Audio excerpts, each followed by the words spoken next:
I think there's a lot of confusion and frankly, disinformation. What I think you're seeing is another manifestation of the absence of any real strategic planning, thinking, preparation before execution. Uh, Everything is impulse driven. It's whatever Donald Trump wakes up and decides he wants to do. His cabinet scurries around and tries to respond to it. Now, in reality, what happened? I think that we thought we had an opportunity inside Iran to really disrupt the regime, even bring it down. This, of course, was based on the protests that are really a consequence of a terrible economic situation and the dramatic reduction in value of the rial, the Iranian currency. Now, a lot of us have wondered why Iran has not gone to BRICS and or to the Chinese or someone and said, "Look, lend me $1 billion," because they could do that easily. That would boost the economy and help the situation tremendously. But for some reason, they haven't done that. Now, I know there's Islamic law that essentially forbids usury. This is one of the reasons the banks in the Islamic world tend to be very solid as opposed to ours. I don't know if that's the justification for it, but the bottom line is that what you started with were very legitimate protests about the economic conditions in Iran. Those overlapped with a struggle, political struggle, between reformers and conservatives. This then was developed into a CIA, Mossad, MI6 operation with the introduction of thousands of these Starlight terminals, enormous quantities of money, which in that setting, of course, is going to buy a certain amount of support. And now we have all sorts of evidence that's being provided overseas as well as here at home for instructions given to people in the crowds to fire on the police and provoke the police to shoot back at them in the hopes that people would be killed. And this then would worsen the situation. Well, all of this unfolded and it failed. It failed for a whole variety of reasons. The failure began, I would argue, last week on Friday when the Iranians and the Turks cooperated to annihilate 400 Kurdish fighters who were trying to move from Syria into Iran.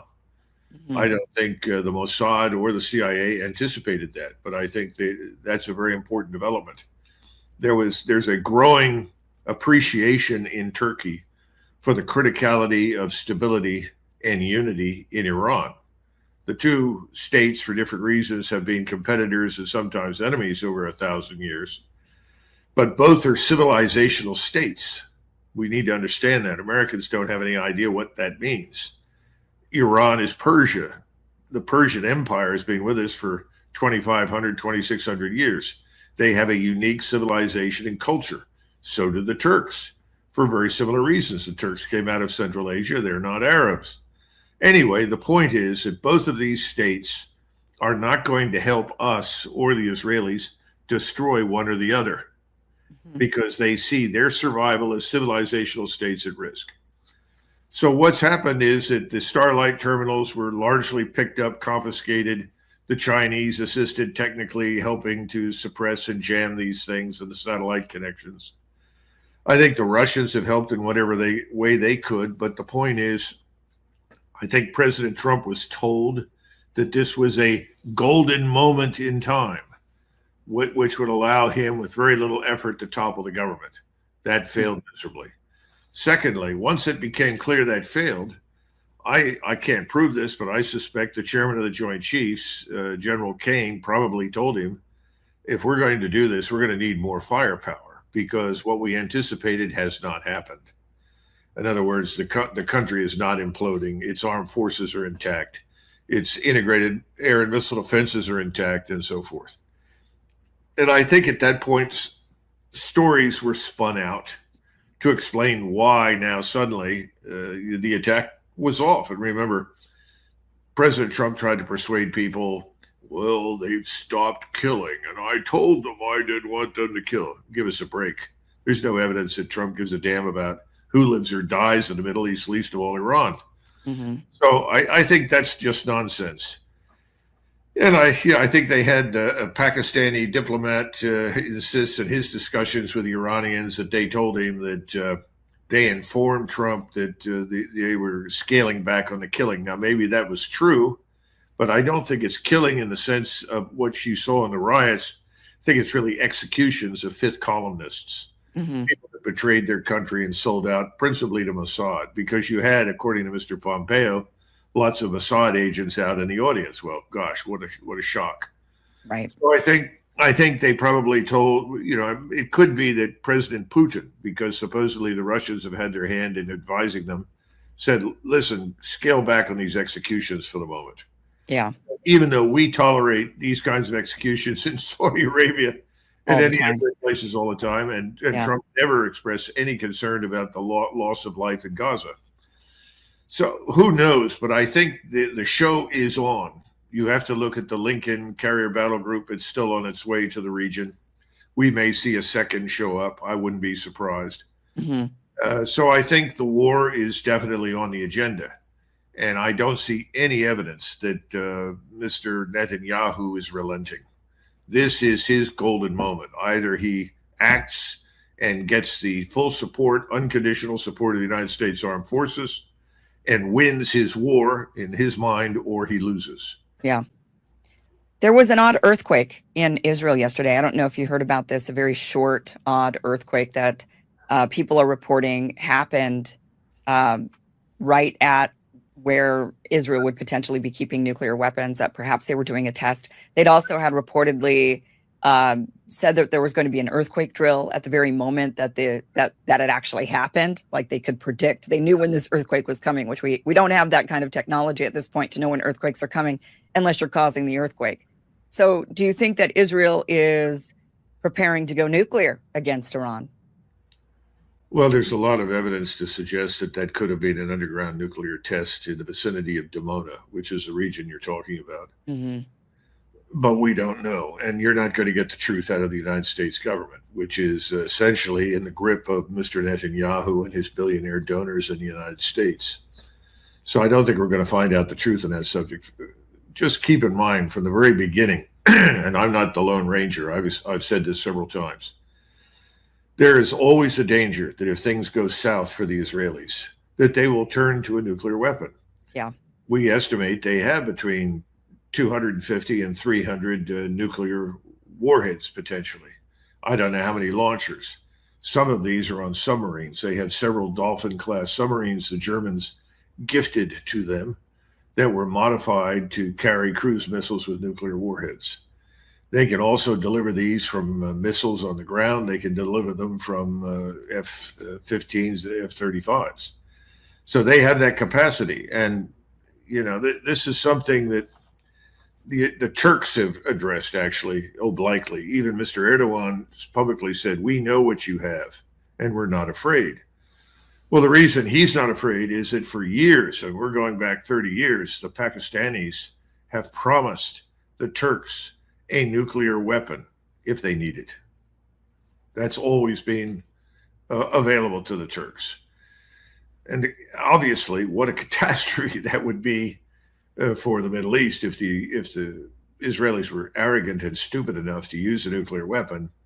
Then I think we would see nuclear weapons spring up all over the place, and that would be the end of Israel.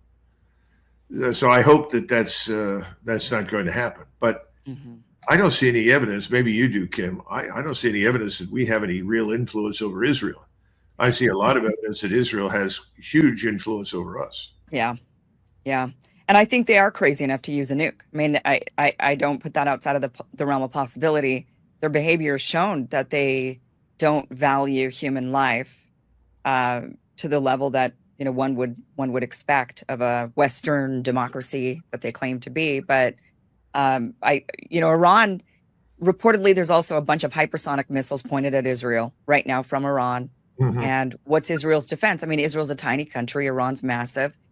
They saw what happened to them this past summer, spring. So I would think that they would be gearing up with a nuclear weapon, and I don't put it past them to use it. The question is then, what would Iran do? I mean, the thinking for America is, well, the nuclear weapons we dropped on Japan, that ended the war. That was it. So Israel would think, okay, we dropped the nuke and that'll end the war. That'll be it. But I don't know if that would be it. No, I don't. I don't think so. Which is the rationale for the comments I made to you earlier. Remember that Iran consists of a population of over 90 million. The country itself is the size of Western Europe. You have the Turks who are not far behind them. And I think that the use of a nuclear weapon could precipitate the opposite of what the Israelis think it might produce. Right. Of course, they may then assume that we will employ our nuclear weapons that we have at sea in support of them. I hope not, because if that were even possible, that would very definitely bring in the Russians and the Iranians. Remember that the Iranians buy roughly 30% of their oil from Iran. It comes through the Persian Gulf. The Chinese, you mean? Chinese, yeah. And then the Russians are very, very concerned about their southern flank because of Central Asia. They want a stable partner in Iran. Iran, if it were to become destabilized or worse yet, divided or fragmented into smaller states, could prove to be an enormous problem for the Russians. They want good relations because they also want Iran to be part of BRICS and this thing we call the One Belt, One Road project. And we've already seen trains arrive from China in Iran carrying various goods. So Iran is a critical member of the what I would call the China, Russia, India, Iranian quadrangle, if you will. All of these states are linked in one way or another. So we're looking at a real potential in the region for Armageddon, which I suppose there are some deranged people that welcome that on the belief of that some has some sort of religious payoff, but for the rest of us, it's insane. Right. And we should try and stop it to the extent that we can. But here's the problem: as I was reviewing this man Witkoff, the real estate guru or whatever that is friends with Trump, who runs around with Kushner making deals and pocketing huge quantities of money, at the same time theoretically representing us. And he communicated these demands to Iran. He said, stop enriching uranium, reduce missile stockpiles, reduce approximately 2,000 kilograms of enriched uranium material to 60%, and stop supporting, quote unquote, regional proxies. That means anybody that Israel doesn't like. Right. In return, we'll lift sanctions. Well, that's just, they can't comply with that. You might as well say the same thing to the Russians. We keep making demands of the Russians, now making demands of Iran that they won't meet because they're sovereign states. And the more that you threaten, the more persuaded they are that they desperately need to build up their military capacity. So it looks like a dead end. And I think we're going to see this war break out probably in 7 to 10 days. How does it end? I mean, when it comes to regime change, for example, I don't know why they ever thought there's only one way. I mean, we've been doing all of these various tactics to try to get the people inside of countries to turn on their leadership, right? We've sanctioned Cuba for how long, kept them poor for how long, did the same thing to Venezuela. They saw 130,000% increase in inflation. It didn't work. It didn't oust Maduro. There's really only one way for regime change to happen, and that is the military's got to turn on you. And that has historically been the case over and over and over again. When you lose the military, that's when you lose your power. It all comes down to military. So it doesn't look like the Iranian regime, the Iranian military is turning against the Iranian government anytime soon. I mean, maybe, and that would be the only way I could see change actually happening. Otherwise, you just end up in an all-out war, a bloody war, and then I don't know exactly how does that one end. We're not going to go and conquer Iran, are we? I mean, what would be the end game of that war? How would it end? Israel is in a win or lose everything situation. So if Israel embarks on this war with Iran, the leadership of Iran, the state of Iran, must be destroyed. If it's not destroyed, Israel will be destroyed. I mean, this is the view from Netanyahu and the people that support him. So this is a one-way ticket to Armageddon. So, whatever happens, unless miraculously, as you point out, everything changes, which I don't expect to happen in Iran, this will end up being the destruction of Israel. Now, here we are, and we have pledged our life, treasure, blood, everything to defend Israel to the bitter end. Well, what does that mean? How far are we willing to go? Right. Are we willing to engage in a nuclear exchange on behalf of Israel? Well, right now, I would say President Trump would do whatever he's told by Netanyahu and his donors. I just read the other day something about Ron Lauder, this billionaire whose mother or grandmother, I guess, was thrown out of Vienna, Austria, back when the Nazis took over, and she had a perfume business. She came to the United States and made it into $1 billion perfume industry. Supposedly, he is the one who planted the idea of annexing Greenland with the president. So we know who the president listens to. He listens to his billionaire friends and buddies, who all happen to be Zionists. Mm-hmm. So my great concern is that instead of acting like the president of the United States, he'll act like the president of Israel. And that means that he'll rush to the defense of Israel, come hell or high water. I mean, isn't that why Mark Levin calls President Trump the first Jewish president of the United States? I just don't know how this ends. I mean, that's just the real question. Do you think we're going to end up sending American boots and putting them on the ground in Iran? No. The country's too big. There are too many people involved. We couldn't control Afghanistan if our lives depended upon it. Mm-hmm. We couldn't control Vietnam, really. Unless you're willing to go in and essentially behave like Genghis Khan and kill 40 or 50,000 people to make your point, which, thank God, we have not been willing to do, mm-hmm. Then I don't see much hope. I mean, in Algeria, where the French had enormous success against an insurgency, they always admitted that as soon as you pulled the troops out of the area, you lost control again. So I don't see any future for that. All I see is the potential for enormous destruction of life and property. The other thing is that we should not discount the readiness of the Russians or the Chinese to become involved in this. Yeah. And I think we do. And I think President Putin has tried very hard to make it clear, don't do this. Don't engage in this war against Iran. And I think we've said, oh, well, it doesn't matter. Listen to General Keane, who probably is one of Trump's senior military advisors for all intents and purposes. And what does he say? Oh, Putin's bluffing. The Ukrainians are winning. Millions of Russians are dying. The economy's broken. Don't worry. That hasn't worked out very well. No. But I think he still is singing the tune that the president is hearing in his ear. Well, Colonel Douglas Macgregor, thank you so much for being here and giving us your insight into this. It's a scary time for sure. I mean, again, I just don't know what they think the outcome, what a positive winning outcome is for them. If they think they could go in and somehow control Iran, take down the government, and then what? Are we gonna break it up into pieces? And remember that we would like to have control of the oil. Right. Well, of course. Right. Well, yeah, but that extends the life of the petrodollar. The petrodollar is in a lot of trouble. Right.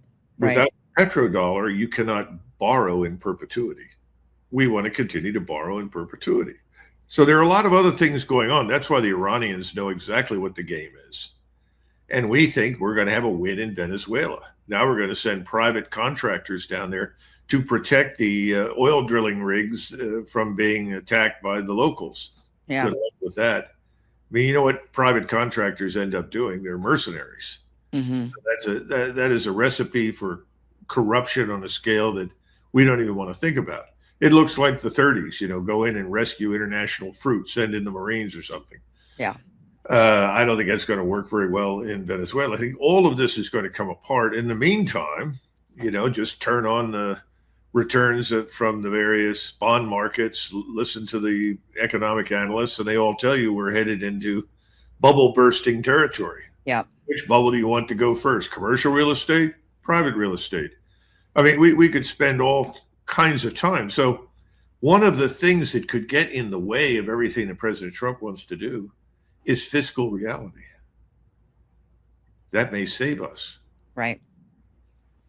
Hell of a thought. Well, tell us about the national conversation so people can actually hang out with you. Is that what this is? They could actually join you face to face? Well, we started in Dallas on the 4th of October last year, and we had a good session. It was limited to numbers of people, but the idea was that we wanted every 3 or 4 months to go somewhere new in the country, all across the country, and hold sessions with 400, 500, 600 people. And we would bring in some, subject matter experts, answer questions, but then the audience can directly address any of the subject matter experts, not just me, and say, well, listen, I don't agree with that. This is what I think. So we wanted this forum because we really want to know what Americans think. Mm-hmm. I don't think most of the time we do. Mm-hmm. Or we look at polling data, but you don't get a chance to look at the polling questions. You have no control over who shows up and who says anything. So that's part of it. And it's a good alternative to what John Belushi used to talk about in Animal House.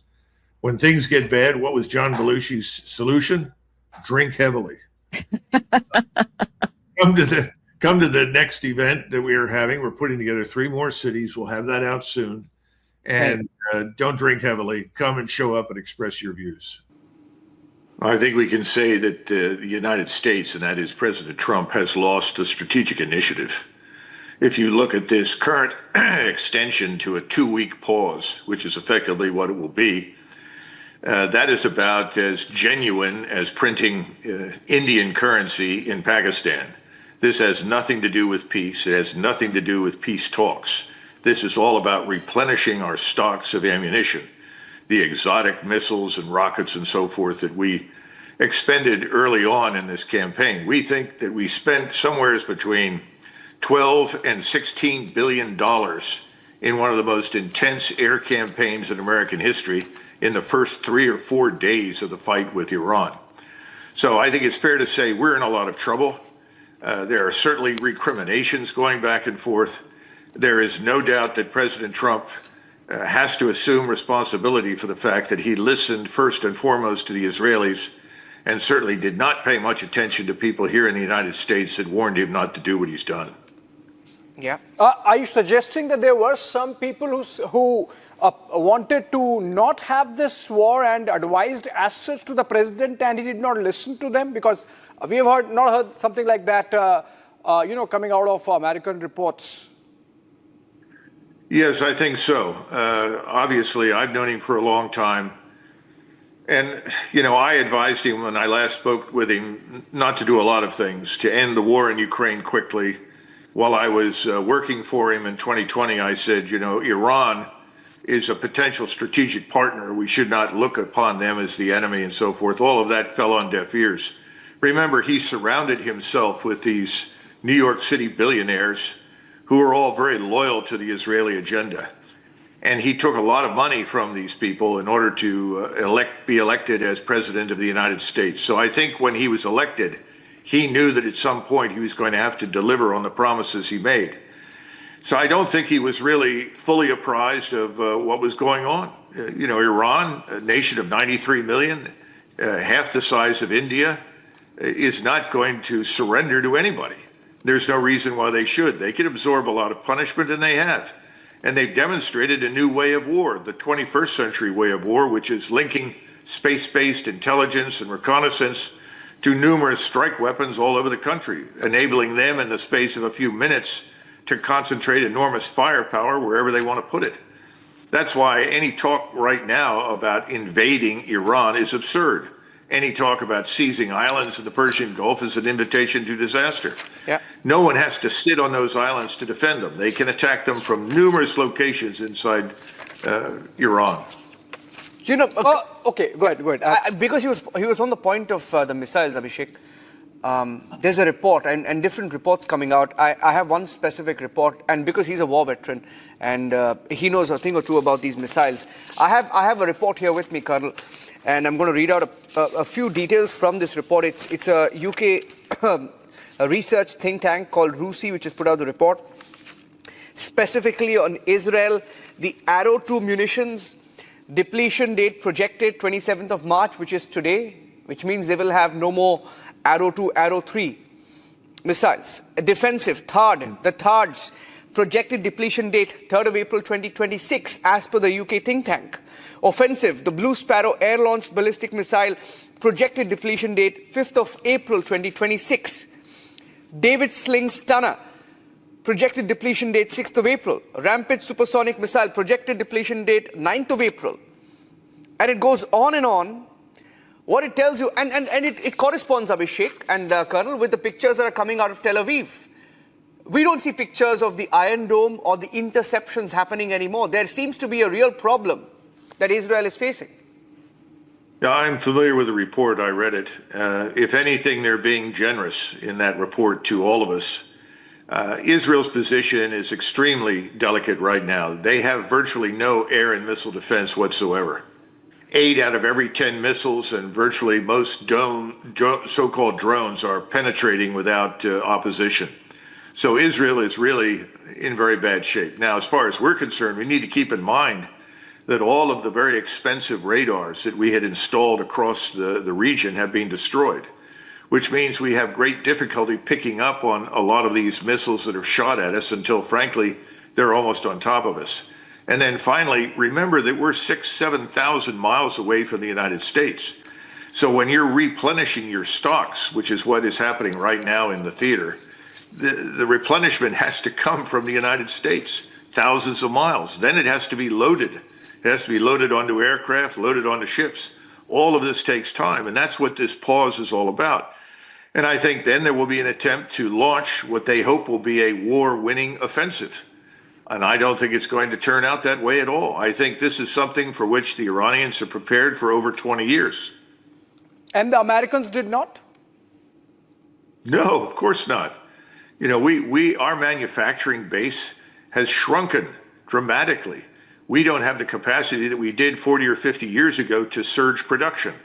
We're not in the same position as Russia and China right now militarily at all. I think we just grossly miscalculated. We assumed things that were untrue. We assumed that we could bully Iran. We assumed that Iran could be isolated. And I think we completely missed the boat on the economic catastrophe that we're creating globally. You're feeling the impact of this in India. You know that your citizens are lining up in order to fill their gas tanks, and that's no pleasure. You have a similar situation in Japan. This is happening in Europe. Now, the Russians, of course, are making more than $250 million a day more than they previously did. But the Russians and the Chinese both want an end to this because they see supply chains being destroyed. And if we press ahead with this next war-winning offensive, I think that will finish off all the oil infrastructure in the Persian Gulf. Because the Iranians have said very clearly, if you attack our infrastructure, our oil infrastructure, our desalinization plants, we will wipe out everything in the Gulf. This has got to stop. And President Trump has to recognize that whatever advice he got was bad. And he ought to fire everybody working for him right now in the White House. Maybe there's some realization that's why this attempt to shift the onus on Israel or on Pete Hegseth. But Colonel, one interesting observation you made in your last answer, which was that the Iranian warfare this time has pivoted a lot on space-based intelligence. Now, so far as I know, they do not have satellites. Who's providing them this space-based intelligence? The Chinese and the Russians. And as a result, anything that moves within 1,000 miles of Iran is immediately identified and picked up. And that information is linked near simultaneously to all of the strike systems on the ground inside Iran. Russia and China have no interest in seeing Iran destroyed by us. They don't have any interest in seeing the society disintegrate. No one in the region wants Iran to become a basket case that the Israelis and Americans can run in, take over the oil fields in their wildest imagination, and essentially divide Iran into smaller bits and pieces, driving millions of people as refugees into Syria, Turkey, Arabia, and ultimately Europe. None of this is desirable. So again, everybody miscalculated because I think Trump listened far, far too much to the Israelis. And the Israelis promised a short, decisive war. Yeah. Now they're paying the ultimate price. You mentioned the Israelis. Look at the situation in Israel, Abhishek. And Colonel, I'm sure you've gone through these reports of the Israeli Chief of Staff, Eyal Zamir. He's warned that the IDF could collapse in on itself due to the shortage of soldiers. They're Fatigue fighting that's building. Fatigue. And the multi-war... Maybe not as many casualties, but the sheer fatigue of having been in a war. Remember, not for the last 1 month, for the last 2 years, 3 years. Well, of course, keep something in mind. We don't know the true numbers of casualties for ourselves as well as for the Israelis. No one in Washington or Tel Aviv or Jerusalem is interested in telling anybody the truth right now. And this is not new. We've always rolled casualties in all our wars. But right now, I suspect that we have all sustained far more casualties than we're admitting.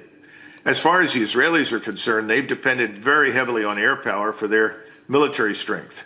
They've always had a small army, a small regular force augmented by hundreds of thousands of reservists. This can't work over time. They're running out of steam, not just people, but they're exhausted. They have had lots of losses. But I think the Israelis bet heavily that we would be their infantry, as well as their artillery and their air power. That hasn't worked out well. Yeah. And domestically, both Trump and Netanyahu are now facing this unique situation where there is massive opposition. Republicans themselves questioning Donald Trump. Saw a few of those comments come in. People are unhappy. In Israel, the opposition is questioning Netanyahu. By the way, where is Netanyahu? Nobody knows. I saw a report today, Abhishek, Colonel, that mentioned that maybe his flight was spotted in Berlin. He's been in Berlin for the last 2 weeks. I don't know where he is, but it appears extremely shady at the moment. Yeah, you're right. I have no idea where he is. I would be careful, though, of the American situation. Go back to President Trump's State of the Union address, and when he talked about stopping Iran from having a nuclear weapon and taking whatever action was required, he got a standing ovation from virtually everybody in Congress, both Democrats and Republicans, because they've all effectively been bought by the Israel lobby. And the billionaires that back the Israel lobby have bought up these candidates. And as a result, I have almost no sympathy whatsoever for Congress. They're as culpable in all of this nonsense as is the president. But the president, if he wants to get out of this mess, should not continue to do what doesn't work. Remember the definition of insanity, doing the same thing over and over and over again in the expectation that you're going to get a different result. This next war-winning assault is not going to win the war. What he ought to do at this point is fire the people around him, step forward and say, look, I was wrong. This was a mistake. I'm disengaging. If he were willing to do that, then large numbers of people in the world, I think, leaders would come and assist him to mediate an end to this tragedy. That's one of the reasons that I mentioned Prime Minister Modi previously. But there are others that could come in as well, people that all sides could trust. That's what we desperately need. We don't need an extension of this war. Yes. Couple of last questions, last two, and I'll take one, Abhishek, and you can take one on Karg Island. I wanted to ask Colonel Macgregor on, and you can take that, and I'll take the one on Pakistan, because you've spoken about Pakistan. You know, this joke of a country called Pakistan wants to mediate on the war. What's happening on that front? What are you hearing? Are they really mediating? Is there a mediation at all? Know, I have my doubts. I don't know. I mean, at this point, I don't think President Trump would turn away anybody who offered help. But whether or not that means anything, I mean, he says we're holding talks. What I've seen in the past is that the CIA and Mossad will pick people out of a government, people at levels below the senior leadership, and start conversing with them in the hopes that they can be co-opted or bribed. And ultimately, that'll help us win whatever we want to win. That's not going to work with Iran. The Mossad was already in there and says, bought people up. They're acting as a courier. When he says he's talking to someone in Iran, who is he talking to? Yeah. Well, that's the whole point. None of us really knows. And that's why I think the intelligence agencies are talking to generals or colonels or somebody somewhere in the hopes that this is going to be a breakthrough. I think it's just nonsense. I think you can't believe much of what's coming out of Washington right now. Everyone is desperate, even though we project this air of confidence. The truth is, behind the scenes, the president is quite desperate. He recognizes at this stage that he was lied to, and he made some bad calls. Well, the only way to get out of it is to admit that and disengage and ask for help from others. That's the only way. But at the moment, the plan is to do what I said before, be insane, double down on what has failed in the past and hope that it works. It's not going to happen. I don't care how many little islands they try to seize in the Persian Gulf.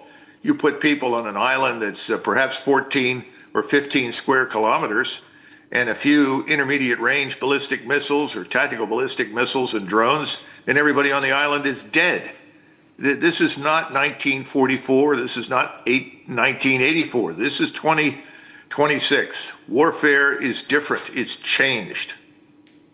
Well, it is 1984 in the sense that war is peace. But Colonel Macgregor, my question is, if the weaponry is depleted, as you suggest, if the leadership is so clueless as to where to take this next, how then are you saying that the United States is going to double down? There are no weapons, there is no direction. How do you double down? You can't. Well, that's why you have a break right now. This is why you've got this phony pause. It's not for peace talks. It's to replenish the stocks. So I think they're bringing in whatever we still have in the United States, sitting on the shelves, and bringing it out to the theater. That's what's happening to the Navy and the Air Force.